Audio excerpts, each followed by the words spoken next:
أغناك عنهم صدق الله العظيم. وقال النبي صلى الله عليه وسلم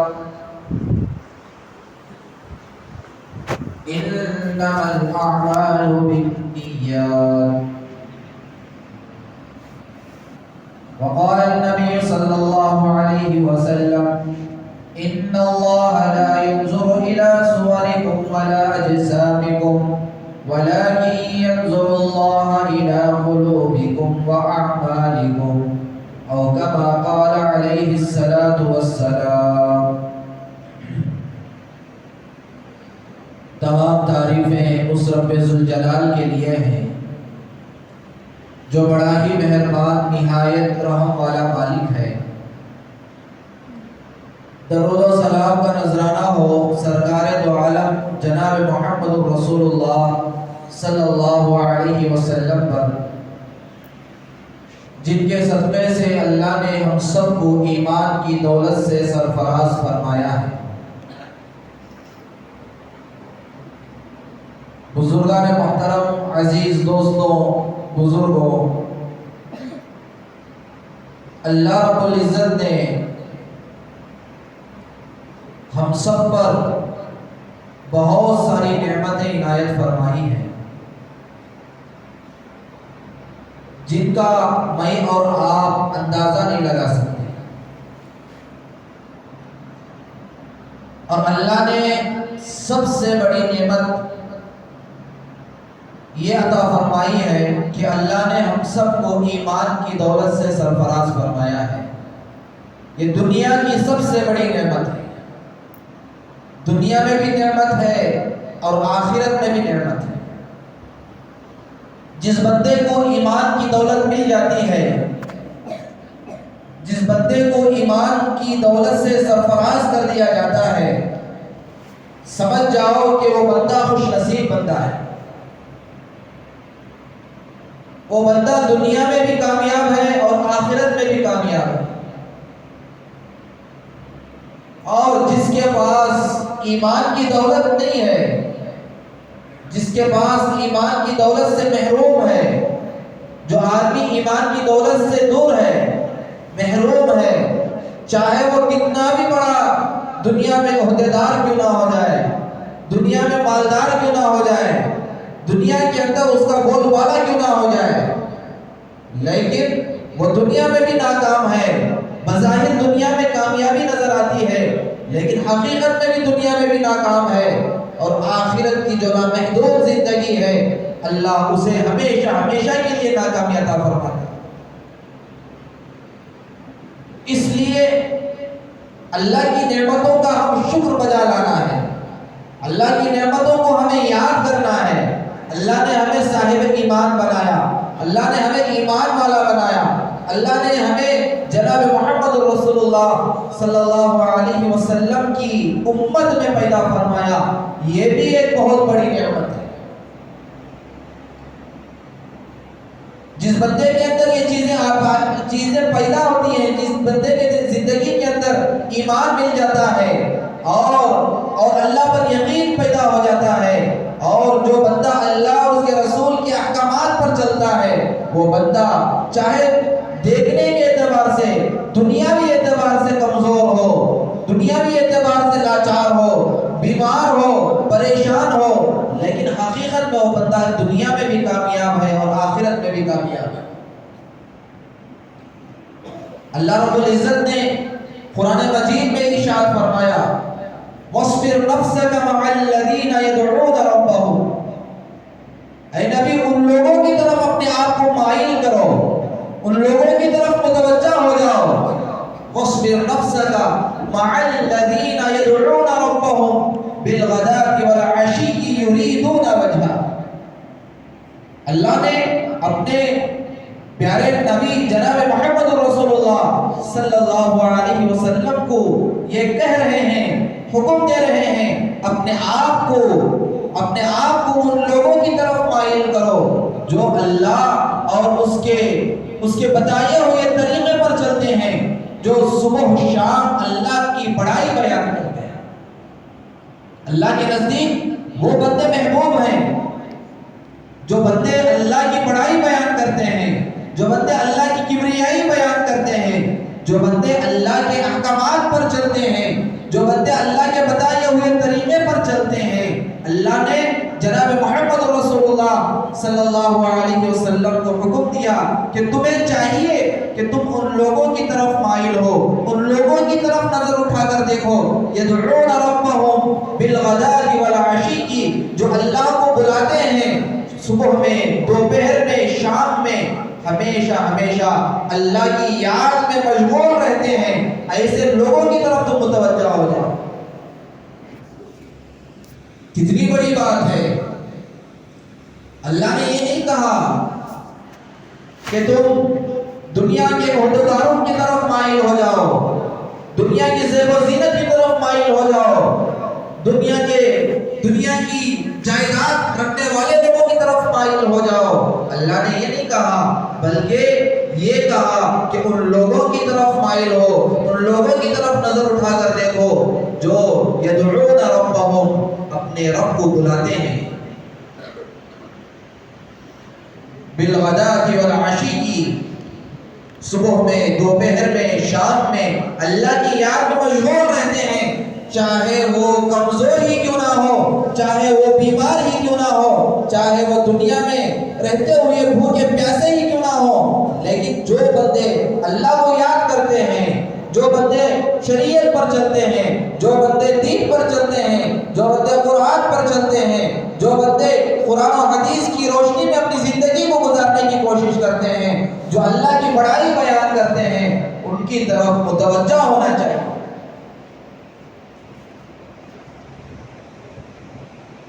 اور آگے فرمایا وَلَا تَعْدُ عَيْنَاكَ عَنْهُمْ، ان کے علاوہ تمہاری نظر کسی اور کی طرف نہ جائے۔ اللہ کے نبی علیہ السلام ہمارے لیے رہبر ہیں، ہمارے مشفق اور مربی ہیں، ہمارے لیے اللہ کے نبی علیہ السلام نے ہدایت کے لیے اللہ نے جناب محمد رسول اللہ صلی اللہ علیہ وسلم کو اس دنیا میں مبعوث فرمایا۔ ایسے پیغمبر کو یہ حکم ہو رہا ہے کہ تم ان لوگوں کی طرف متوجہ ہو جاؤ جو اللہ کی بڑائی بیان کرتے ہیں۔ حالانکہ جناب محمد رسول اللہ صلی اللہ علیہ وسلم ان کی پوری زندگی اور ان کا پورا وقت ایسا گزرا ہے جو اللہ کو سامنے رکھ کر زندگی گزارے ہیں، قرآن کو سامنے رکھ کر زندگی گزارے ہیں، اللہ کے حکم کو پورا کرنے کے لیے زندگی گزارے ہیں۔ ایسا کوئی وقت نہیں گزرا جس میں اللہ کے نبی علیہ السلام نے یہ لمحہ بھی اللہ سے غافل ہوئے۔ لیکن ہمارے لیے، آگے آنے والی امت کے لیے یہ سبق تھا کہ آج لوگ جو متوجہ ہوتے ہیں، لوگوں کی جو نظریں ہوتی ہیں وہ دنیا کی طرف ہوتی ہیں، لوگوں کی نظریں مال کی طرف ہوتی ہیں، لوگوں کی نظریں دنیا کے عہدوں پر ہوتی ہیں، لوگوں کی نظریں آرام پر ہوتی ہیں، عیاشی پر ہوتی ہیں، دنیا کی زیب و زینت پر ہوتی ہیں۔ اسی لیے اللہ کے نبی علیہ السلام کو 1400 سال پہلے ہی اللہ نے یہ آیت کے ذریعے سے بتلا دیا کہ ہمیں چاہیے کہ ان لوگوں کی طرف متوجہ ہونا چاہیے جو دنیا میں رہتے ہوئے چاہے فقیر ہوں، چاہے مسکین ہوں، چاہے کمزور ہوں، چاہے بیمار ہوں، لیکن ان کی زندگی میں اللہ کا حکم ہے، ان کے زندگی میں جناب محمد رسول اللہ صلی اللہ علیہ وسلم کی شریعت ہے، ان لوگوں کی طرف ہمیں متوجہ ہونا چاہیے۔ ہمیں بھی چاہیے کہ ہم اللہ کی محبت میں متوجہ ہوں، اللہ کی محبت کی طرف مائل ہو جائیں، قرآن کی طرف مائل ہو جائیں، شریعت کی طرف مائل ہو جائیں، دین کی طرف مائل ہو جائیں۔ ہمیں چاہیے کہ دنیا کی طرف مائل نہ ہو، ہمیں چاہیے کہ دنیا کے عہدوں کی طرف مائل نہ ہو، دنیا کے زیب و زینت کی طرف مائل نہ ہو، اس لیے کہ دنیا کی ہر چیز فنا ہونے والی ہے۔ اور اللہ کے نبی علیہ السلام کو یہ بھی حکم ہوا وَلَا تَعْدُ عَيْنَاكَ عَنْهُمْ، تمہاری آنکھیں اس طرف نہ جائیں جو دنیا میں عہدیدار ہیں، مالدار ہیں، اور دنیا کی طرف، دنیا کو حاصل کرنے کے لیے سے اپنے آپ کو، اپنی زندگیوں کو لگا رہے ہیں، ان لوگوں کی طرف مائل نہ ہوں۔ میرے عزیز دوستوں بزرگوں، آج ہماری زندگیوں کو ہمیں اس آیت کو سامنے رکھتے ہوئے اٹھا کر دیکھیں گے تو کیا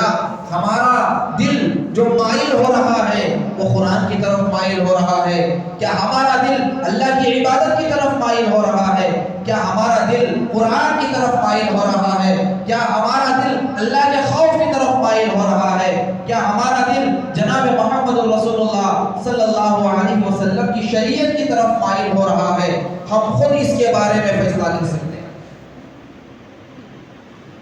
ہمارا دل تو مائل ہو رہا ہے دنیا والوں کی طرف، ہمارا دل مائل ہو رہا ہے مالداروں کی طرف، ہمارا دل مائل ہو رہا ہے دنیا کی زیب و زینت کی طرف، ہمارا دل مائل ہو رہا ہے نفسانی خواہشات کے اوپر۔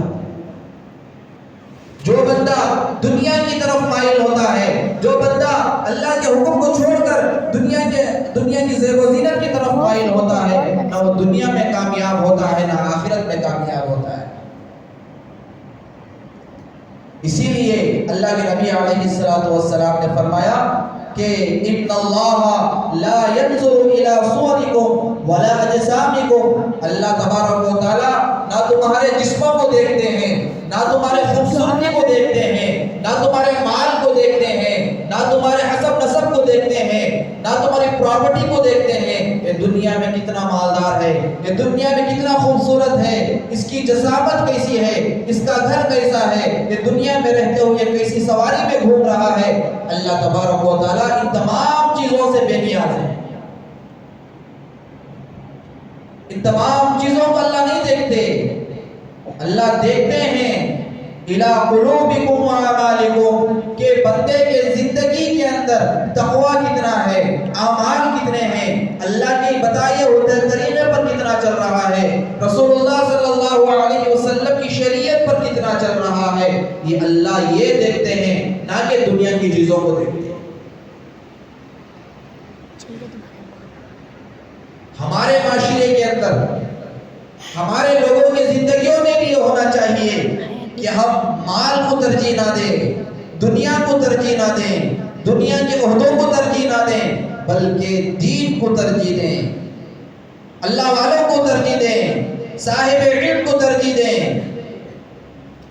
قرآن کو ترجیح دیں، حدیث کو ترجیح دیں، اللہ کے نیک بندوں کی طرف متوجہ ہو جائیں۔ جو بندہ اللہ کے نیک بندوں کی طرف متوجہ ہوتا ہے اور ان کی طرف مائل ہوتا ہے، اللہ تبارک و تعالیٰ اس کے دل کے اندر بھی اللہ کی محبت کو پیدا کرتے ہیں۔ جو بندہ مال کی طرف جاتا ہے تو وہ مال کی طرف مائل ہو جاتا ہے، دنیا کو حاصل کرنے کی نیت سے جاتا ہے تو دنیا بھی اسے حاصل ہو جاتی ہے۔ جو بندہ اللہ کے نیک بندوں کی طرف مائل ہوتا ہے، ان کے اعمال کی طرف مائل ہوتا ہے، نیک اخلاق کی طرف مائل ہوتا ہے، اللہ تبارک و تعالیٰ مائل ہونے کی برکت سے اس کے دل کے اندر بھی نیک اعمال کرنے کا جذبہ پیدا کرتا ہے۔ اسی لیے بتلایا گیا ہے کہ اللہ والوں کی صحبت کو اختیار کرو، نیک لوگوں کی صحبت کو اختیار کرو۔ اگر ہم اللہ والوں کی صحبت کو اختیار کریں گے، نیک لوگوں کی صحبت کو اختیار کریں گے، قرآن کے ماحول میں آئیں گے، دین کے ماحول میں آئیں گے، شریعت کے ماحول میں آئیں گے، اللہ اور اس کے رسول کی بات کو سنیں گے تو ہمارے دل کے اندر بھی جذبہ آئے گا کہ ہم اپنی زندگی اللہ کی نافرمانی میں گزار رہے ہیں، اب ہماری زندگی دنیا کو حاصل کرنے کے لیے گزار رہے ہیں، اللہ کی نافرمانی کرتے ہوئے گزار رہے ہیں، پتہ نہیں موت کب آئے گی۔ ہمیں چاہیے کہ دنیا میں رہتے ہوئے ہم اللہ کی عبادت کر لیں، نماز کی پابندی کر لیں، اخلاق کے ساتھ زندگی گزار لیں، شریعت کے ساتھ زندگی گزار لیں، نیک اعمال کے ساتھ زندگی گزار لیں۔ وہ کب پیدا ہوگا؟ جب ہماری صحبت اللہ والوں کے ساتھ ہوگی۔ جہاں پر ہمارا بیٹھنا ہوگا، جہاں پر ہمارا اٹھنا ہوگا، وہی کی چیزیں، وہی کی خصلتیں ہمارے اندر پیدا ہوگی۔ اکثر ہمارا وقت مسجدوں میں گزرے گا، مدرسوں میں گزرے گا، اللہ والوں کی صحبت میں گزرے گا اور قرآن کی تلاوت میں گزرے گا، اور جو بھی مشورہ ہوگا دنیا کا اللہ والوں سے لیں گے، علماء سے لیں گے، صحیح رہبری ملے گی، تب صحیح راستہ ہمارے لیے چلنا آسان ہوگا۔ اسی لیے قرآن مجید میں اللہ رب العزت نے ارشاد فرمایا وَمَنْ أَعْرَضَ عَنْ ذِكْرِي فَإِنَّ لَهُ مَعِيشَةً ضَنْكًا، جو بندہ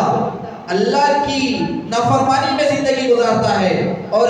دین کو یہ اعراض کر کر زندگی گزارتا ہے، روگردانی کرتا ہے اور پیٹ پلٹ کر دنیا کی طرف چلا جاتا ہے، دین سے منہ موڑ لیتا ہے، وَمَنْ أَعْرَضَ عَنْ ذِكْرِي فَإِنَّ لَهُ مَعِيشَةً ضَنْكًا، اللہ نے فرمایا کہ میں اس کی زندگی کو تنگ کر دیتا ہوں،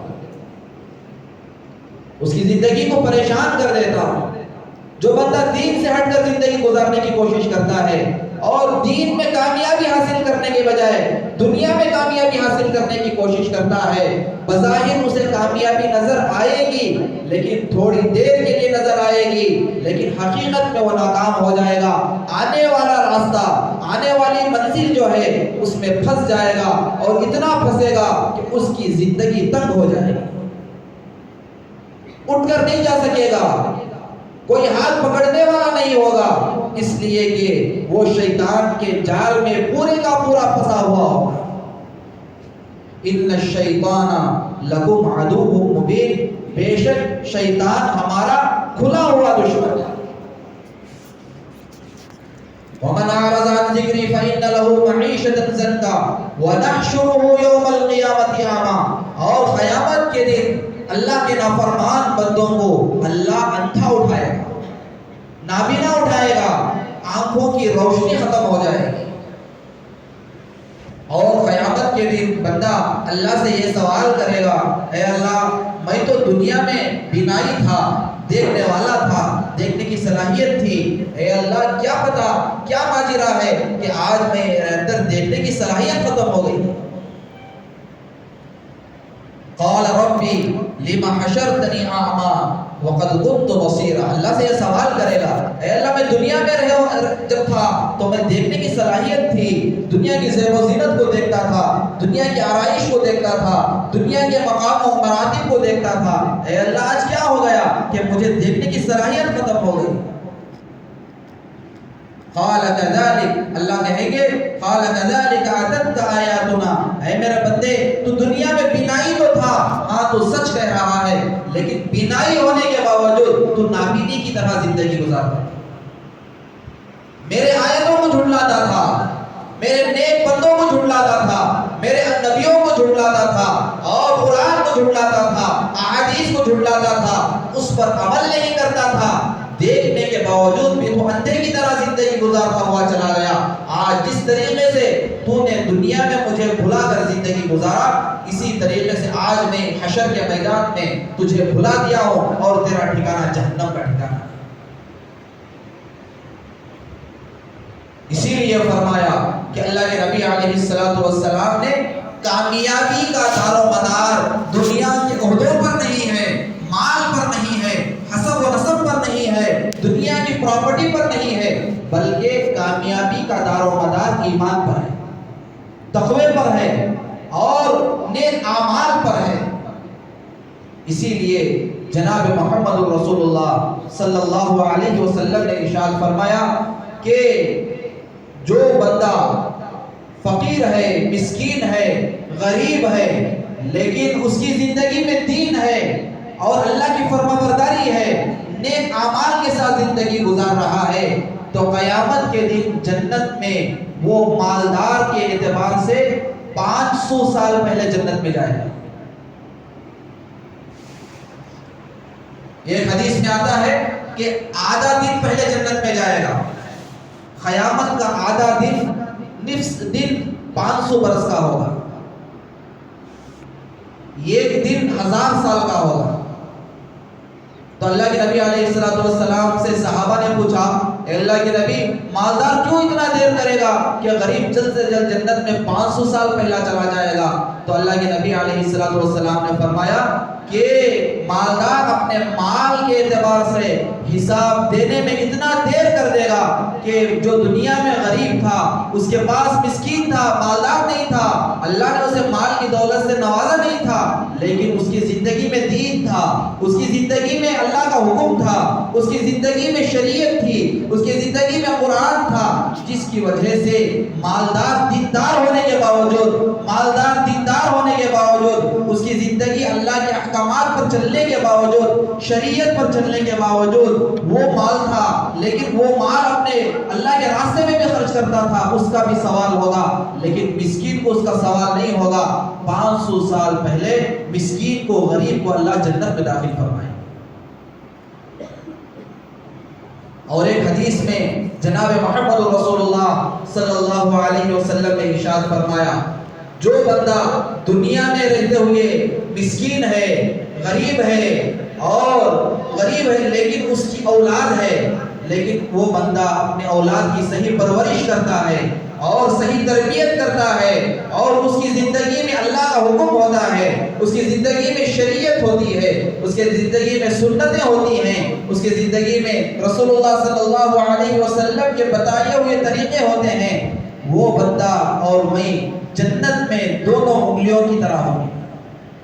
جس طریقے سے یہ ہماری 2 انگلیاں ہیں، اس طریقے سے یہ انگلی بازو ہے، اسی طریقے سے غریب کا گھر اور غریب کی جنت بھی اللہ کے نبی علیہ السلام کے پڑوس میں ہو۔ یہ بشارتیں ہیں غربا کے لیے، مساکین کے لیے، لیکن شرط یہ ہے کہ جس کی زندگی میں دین ہے، جس کی زندگی میں اللہ کا حکم ہے، جس کی زندگی میں شریعت ہے، وہ بندہ کامیاب ہے۔ جس کے زندگی میں دین نہیں ہے، مال ہے، دولت ہے، شہرت ہے، سب کچھ ہے، اور اللہ کا خوف نہیں ہے، اللہ کی خشیت نہیں ہے، سب کچھ ہونے کے باوجود وہ بندہ دنیا میں بھی ناکام ہے اور آخرت میں بھی ناکام ہے۔ اسی لیے فرمایا کہ کسی کو حقیر مت سمجھو، کسی کو کمزور مت سمجھو، کسی کو اپنی نظروں سے گرا کر مت بات کرو۔ آج ہمارے معاشرے میں، ہمارے زندگیوں میں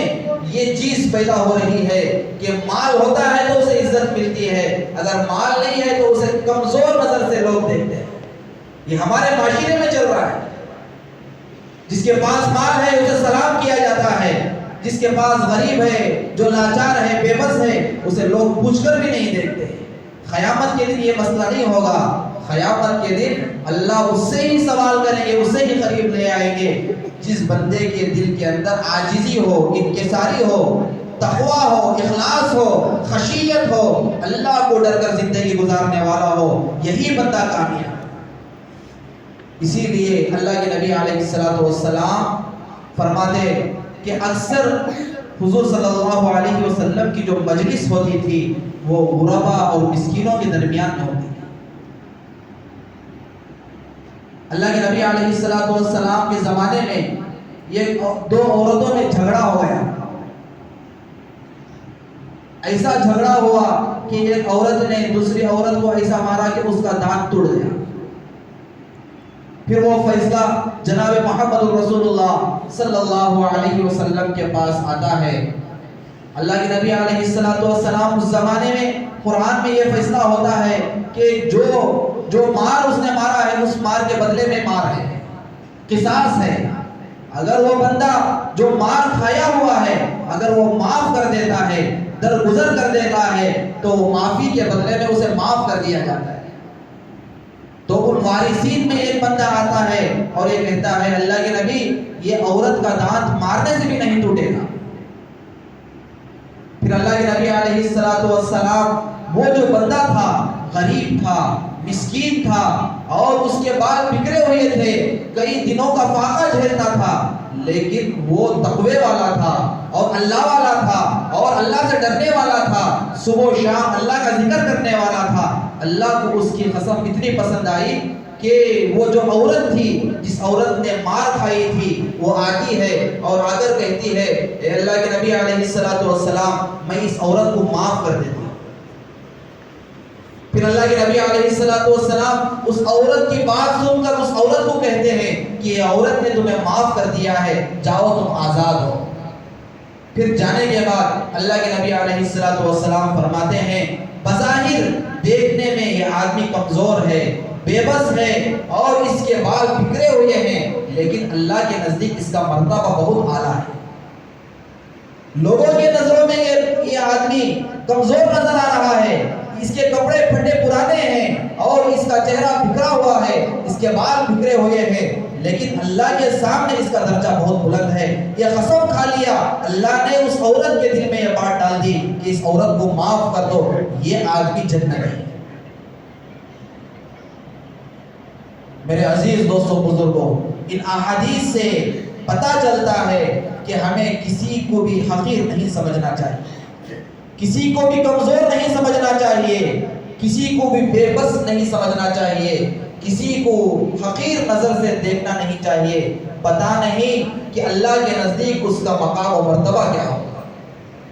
ہمارے نظروں میں وہ آدمی کمزور نظر آ رہا ہے, دنیا کے اعتبار سے کمزور ہے, مال کے اعتبار سے کمزور ہے, صحت کے اعتبار سے کمزور ہے, دنیا کے ہر اعتبار سے کمزور ہے, لیکن اللہ کی نظر میں وہ سب سے اعلیٰ اور مرتبے والا ہے.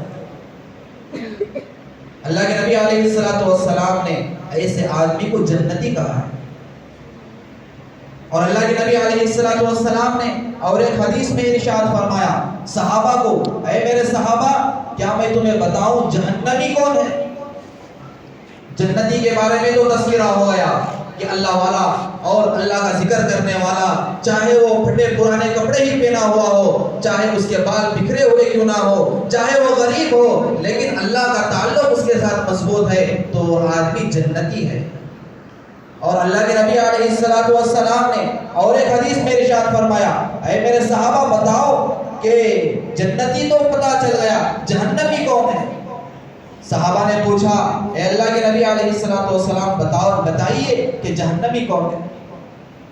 اللہ کے نبی علیہ الصلوۃ والسلام نے ارشاد فرمایا کہ لوگوں کو حقیر سمجھنے والا جہنمی ہے, لوگوں کو کمزور سمجھنے والا جہنمی ہے. اور آگے فرمایا کہ جب وہ بات کرتا ہے اس کے پیشانی پر بل ڈال کر بات کرتا ہے, پیشانی کو جھلڈی بنا کر بات کرتا ہے, تکبرانہ مزاج سے بات کرتا ہے, اس کے اندر عاجزی نہیں ہوتی, اس کے اندر تکبر ہوتا ہے, اس کے اندر مال کا گھمنڈ ہوتا ہے, اس کے اندر مرتبے کا گھمنڈ ہوتا ہے, اس کے اندر حسب و نسب کا گھمنڈ ہوتا ہے, ایسا آدمی جہنمی ہے. کتنی بڑی وعید ہے میرے عزیز دوستوں بزرگوں. ہمیں آج ہمارے معاشرے کے اندر یہ عام ہو چکا ہے لوگوں کو حقیر سمجھنا, لوگوں کو کمزور سمجھنا. ہم یہ سمجھتے ہیں جس کے پاس مال آ گیا وہ آدمی کامیاب ہے, جس کے پاس کرسی مل گئی وہ آدمی کامیاب ہے, جس کے پاس اچھا خاندان مل گیا وہ آدمی کامیاب ہے. ہرگز نہیں, وہ آدمی کامیاب نہیں ہو سکتا اگر اس آدمی کے زندگی میں دین ہے, اس آدمی کے زندگی میں حدیث ہے, اس آدمی کے زندگی میں تقویٰ ہے, اس آدمی کے زندگی میں عاجزی ہے, انکساری ہے, اللہ کا قرب ہے, اللہ کے پاس اس کا مقام ہے, وہی آدمی کامیاب ہو سکتا ہے. اسی لیے جناب محمد رسول اللہ صلی اللہ علیہ وسلم نے حدیث میں ارشاد فرمایا, من تواضع للہ رفعہ اللہ, جو عاجزی اختیار کرتا ہے, انکساری اختیار کرتا ہے, اپنے آپ کو چھوٹا سمجھتا ہے, مالدار ہونے کے باوجود